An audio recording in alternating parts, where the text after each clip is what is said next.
রিমান্ডে মূলত আসলে কি করা হয় বা আপনার সাথে কি করা হয়েছিল? আমাকে প্রথম দিন কোর্ট থেকে আনার পর আমাকে যখন রিমান্ডে নিয়ে যায় সকাল 9টায়, তখন আমার চোখ বন্ধ করা হয়। আমাকে প্রথমে একটা কালো কাপড় দিয়ে চোখ বন্ধ করে, এরপরে গামছা দিয়ে কালো কাপড়ের উপরে চোখ বন্ধ করে একটা ক্যাপ লাগাই। এরপর আমার দুই হাত পিছনে হ্যান্ডক্যাপ লাগিয়ে পিছনে বেঁধে রাখি, পায়ে ডান্ডা বেরি লাগাই। এরপর আমাকে বলো যে এক রুম, যেখানে আমি ডিবি অফিসে ছিলাম এখান থেকে আরেকটা রুমে নিয়ে গেল। ওই রুমে নিয়ে গিয়ে আমাকে এইগুলি করলেন। এরপর দাঁড় করাই রাখলেন। দাঁড় করিয়ে রাখার পর দেখি যে 5-7 মিনিট পরে 10-12 জন লোক আসলেন। আসার পরে একজন পুলিশের মনে হয় বড় কোনো কর্মকর্তা হবে, তিনি এসে আমাকে অকথ্য ভাষায় গালাগালি করলেন। এমন অকথ্য ভাষায় গালাগালি, আমাদের দেশে যারা ডোম বলে, যারা একেবারে সমাজের সবচেয়ে লো লেভেলের মানুষ, তাদেরকেও কোনো সময় এরকম গালাগালি করতে দেখিনি।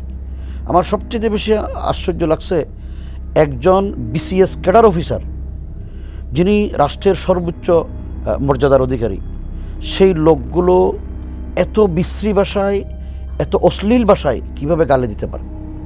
সবচেয়ে বেশি আহত করছে একজন শিক্ষিত মানুষ, যিনি সর্বোচ্চ ডিগ্রিধারী, রাষ্ট্রের প্রথম শ্রেণীর প্রজাতন্ত্রের কর্মচারী, সে এইভাবে মানুষকে গালি দেওয়া, এটা আমার সবচেয়ে। আপনাকে ওখানে নির্যাতন কি করা হয়েছে? আমাকে নির্যাতন করা হয়েছে। আমাকে একটা মোটা লাঠি দিয়ে আমাকে বেশ কয়েকটা প্রশ্ন করেছে। 1 নম্বর প্রশ্ন হলো, আমরা হেফাজতে ইসলাম টাকা কোথায় পাই, এত বড় মিছিল কোত্থেকে করি, এবং পাকিস্তান আমাদেরকে কি টাকা দেয়, হেফাজতের নেতারা কার কার সাথে যোগাযোগ করে, বিএনপি কত টাকা দিছে, জামাত কত টাকা দিছে, এই সমস্ত কথাগুলো অবাস্তব অবান্তর প্রশ্নগুলো করে আমাদেরকে রিমান্ডে আমাকে টর্চারিং করেছে। আমি যখন অস্বীকার করলাম বিএনপির সাথে আমাদের কোনো সম্পর্ক নেই, জামাতের সাথেও কোনো সম্পর্ক নেই, পাকিস্তানের সাথে তো কারোর সাথে যোগাযোগই নেই, এই কথা বলার পরপরেই আমাকে একটা লাঠি দিয়ে, মোটা লাঠি দিয়ে আমার বাম পায়ে, এই বাম কোমরে, রানে 17টা বাড়ি দিয়েছে। আমার এখানে এখনও ধরতে পারি না, এখানে মানে সেন্সলেস অবস্থায় আছে, এখনও আছে।